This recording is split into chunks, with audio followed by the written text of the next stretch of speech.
حضور پاک صلی اللہ تعالیٰ علیہ وسلم نے فرمایا دنیا میں جو بھی نکاح کرتا ہے اس کے 4 مقصد میں سے ایک ہوتا ہے، پہلا خوبصورتی، دوسرا پیسہ، تیسرا خاندان۔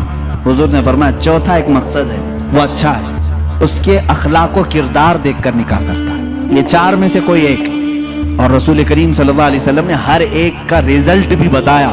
جس نے صرف حسن و جمال دیکھا اور کچھ بھی نہیں دیکھا، خوبصورتی دیکھی، میرے آقا فرماتے ہیں ان قریب اللہ اسے فتنے میں مبتلا کرے گا۔ میرے آقا صلی اللہ علیہ وسلم نے دوسرے نمبر پر فرمایا جس نے صرف مال دیکھ کر کے نکاح کیا، بہت پیسے والا گھر ہے، حضور پاک صلی اللہ علیہ وسلم فرماتے ہیں ان قریب اللہ اسے فقیر بنا دے گا۔ تیسرا، جو بڑے خاندان کو دیکھا، حضور پاک صلی اللہ علیہ وسلم فرماتے ہیں اللہ اسے رسوا کر دے گا۔ ہاں، جس نے اخلاق و کردار دیکھا، عورت کے اچھے اخلاق و کردار، اس کی دینداری دیکھا، حضور فرماتے ہیں اللہ اسے دنیا میں بھی برکت دے گا، آخرت میں بھی برکت۔ وان کو یہ چاہیے کہ حضور صلی اللہ تعالیٰ علیہ وسلم کے اخلاق پر اگر وہ چلنا چاہے تو میرے نبی سے پوچھے آقا سب سے زیادہ برکت کون سے نکاح میں ہے؟ حضور نے فرمایا ان اعظم النکاح برکتن ایسرہ مؤنتن او کما قال رسول اللہ صلی اللہ علیہ وسلم۔ میرے آقا صلی اللہ تعالیٰ علیہ وسلم کی حدیث ہے، فرماتے ہیں سب سے زیادہ اس نکاح میں برکت ہوگی جس نکاح میں خرچہ کم کیا گیا ہو۔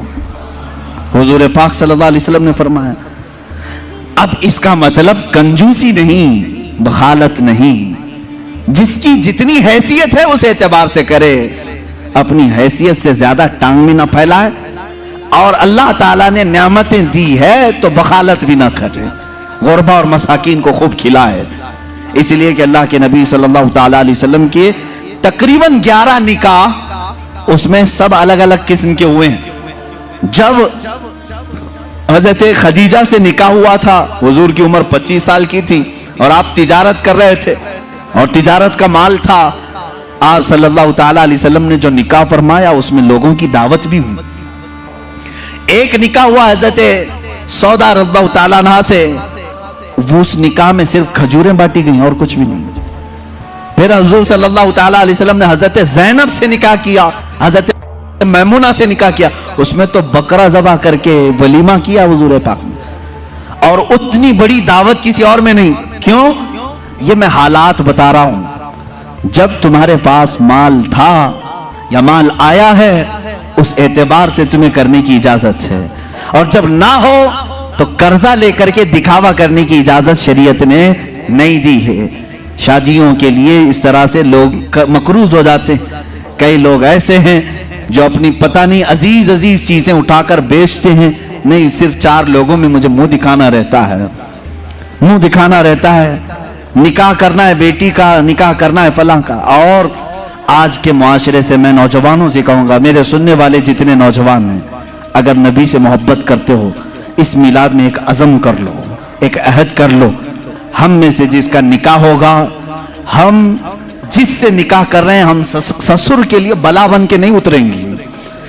ہاں آج بہت سارے داماد بلا بن چکے ہیں، بلا ہیں، وہ وبا ہیں، اس لیے کہ بیٹی ایک بار دیا ہے اور یہ بیماری زندگی بھر کی لگا لیا ہے۔ ہاں کئی لوگ ہیں ایسے، کڑوی ضرور ہے میری بات، جس نے اپنی بیٹی دیا ہے اور وہ پیچھے لگ گیا ہے۔ کل ہی ایک خاتون میرے پاس آئی، شادی ہو کر کے اس کے 9 سال ہوئے ہیں، بچے بھی ہیں، وہ روتی ہوئی آئی، کہہ رہی ہے کہ میری ماں، اس کی ماں بیوہ ہے، اس کے باپ کا انتقال ہو چکا تھا برسوں پہلے، اور برسوں پہلے میرے باپ کی جو پراپرٹی تھی خاندانی، وہ میری بیوہ ماں کو ملی ہے، وہ کچھ لاکھ روپے آ گئے ہیں، اور جیسے ہی میرے گھر میں معلوم ہوا ہے، شوہر نے مجھے باہر نکال کے گھر بھیجا ہے، جا تیری اماں کو جو پراپرٹی میں ملا ہے اس میں سے 2 لاکھ مانگ کے لے کے آ۔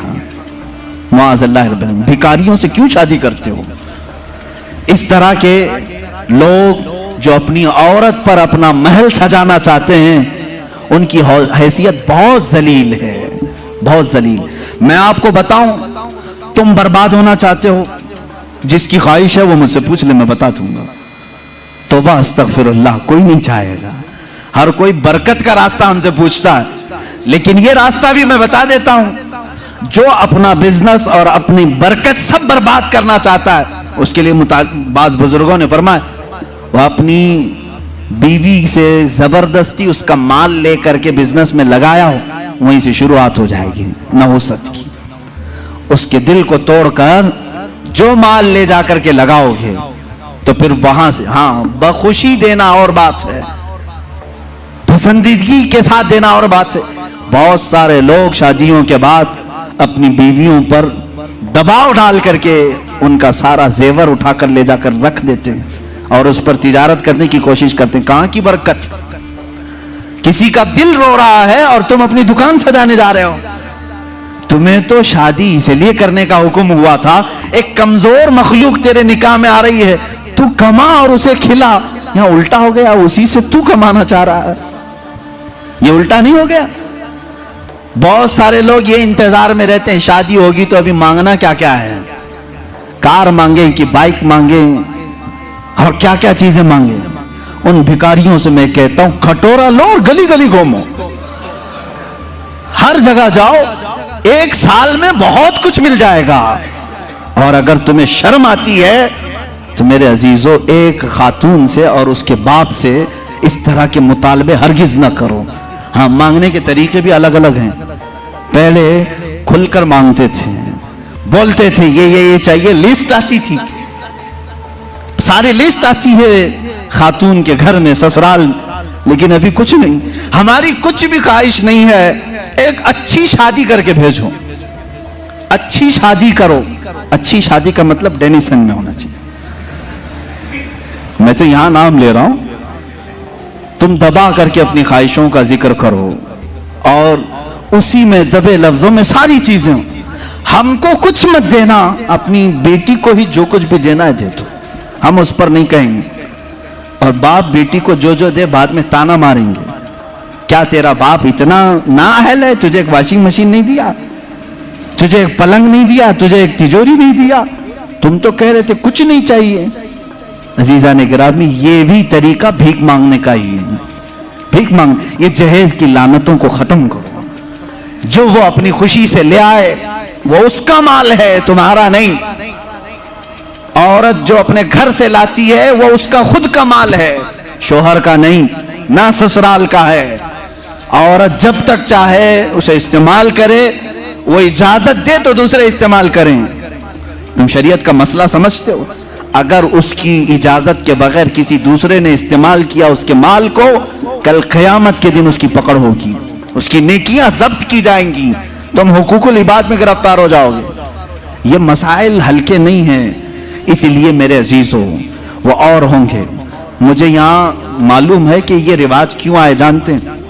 یہاں پر ہندوؤں کے یہاں یہ ماحول ہے، جہیز کی رسم بہت خطرناک بلا ہے ان کے ہاں. آج بھی عورتیں جلائی جاتی ہیں جہیز کے نام پر. بعض اسٹیٹ ایسے ہیں آج وہاں جہیز کے نام پر بہت خطرناک معاملات سسرال والے کرتے ہیں. یہ رسم و رواج پہلے سے چلی آئی، جس کی وجہ سے آپ لوگوں نے یہ ایڈاپٹ کیا. ورنہ میں کہتا ہوں نوجوانوں کو عرب میں جاؤ، شادی کرنا مشکل ہو جائے گا. ہاں وہاں پر تم کیا مانگو گے؟ تمہیں باپ ایک پھوٹی کوڑی بھی نہیں دے گا. لڑکی کا باپ کچھ نہیں دے گا، بلکہ پلس لڑکی تم سے مانگتی ہے 1,00,000 روپے مہر میں رکھ، تب میں شادی کے لیے تیار ہوتی. وہاں عورتیں مانگتی. سعودی میں تو آدھا کلو پاؤ کلو سننا مہر میں دینا پڑتا ہے. بیچارے کتنے نوجوان ایسے کماتے کماتے مہر کی رقم 40 سال کے ہو جاتے ہیں. باہر وہاں عرب میں آج بھی یہ رواج، عورت کا حق ہے مانگنا، مرد کیا مانگے گا. یہاں جو ہمارا معاشرہ بدلا ہے اس کی وجہ ہماری صحبت ہے، جو دیکھ رہے ہیں ہم ادھر ادھر. یہ صحبت کا اثر ہے جو تمہارے ہاں جہیز کی لعنت آ گئی. اسے نکالو اپنے ہاتھ سے. اور کسی بھی عورت کے گھر اس کے باپ پر بلا بن کر کے نازل نہ ہو. جب تم باپ بنو گے تمہیں پتا چلے گا ایک جگر کے ٹکڑے کو، بیٹی کو رخصت کرنا کتنا سخت ترین معاملہ ہوتا ہے. میرے عزیزو، جن بچیوں کو ہم اپنی گودوں میں پالے ہوتے ہیں، انہیں بڑی کیے ہوتے ہیں، انہیں پڑھائے ہوتے ہیں، کھلائے ہوتے ہیں، ہر عید بقرعید پر انہیں پہنائے ہوتے ہیں، ان ننھی سی کلیوں کو جب باپ رخصت کرتا ہے تو اس کا کلیجہ ٹوٹ جاتا ہے. پھر تم جانتے نہیں اس کے گھر سے پوری کی پوری ذات لے کر کے آ رہے ہو، پھر اس پر پلس تمہیں اور مال بھی چاہیے، پیسے بھی چاہیے. کیا یہ رواج ہمارے ہاں نہیں ہے؟